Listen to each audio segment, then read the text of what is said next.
Ouattara avait promis aux Ivoiriens à corps et à cri, dans ses années d'opposition et une fois au pouvoir, une Côte d'Ivoire émergente et qui n'aurait rien à envier à un État européen à l'orée de 2020. Les Ivoiriens de bonne foi ont attendu, mais en vain.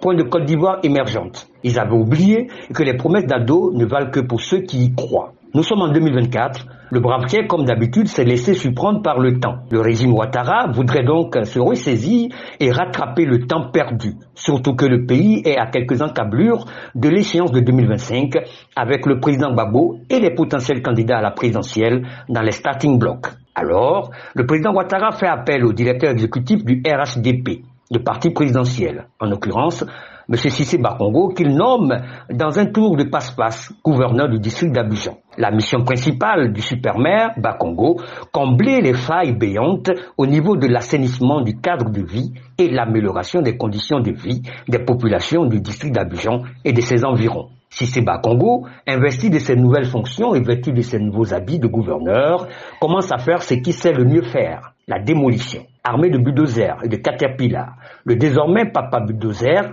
pour ses faits d'armes à la mairie de Koumassi, casse tout sur son passage. Maisons, établissements scolaires, commerces, le moral de certains pères de famille à la retraite, l'espérance de plusieurs pauvres veuves et leurs orphelins. En tout cas, tout ce qui est susceptible d'être une entrave à sa mission. L'action de Bakongo s'est appesantie particulièrement ces derniers temps sur les sous-quartiers de Yopougon et d'Atekoubé où Jesco et Boribana ne sont plus que de vieux souvenirs. Et ce n'est pas tout. D'autres sous-quartiers et leur population entendront parler aussi sous peu de Papa Bulldozer. Confirmation a été donnée par le concerné lui-même à la sortie d'une rencontre avec les élus de Yopougon. Il ne compte pas s'arrêter en si bon chemin avec la bénédiction de son mandataire, le président Ouattara himself, car il ne peut pas en être autrement. Les protestations du principal parti de l'opposition, le PPACI du président Gbagbo, les lamentations de nombreuses familles ivoiriennes désormais sur la paille, les appels à la retenue des organisations de la société civile, le régime Ouattara et le gouverneur Bakongo n'en a cure.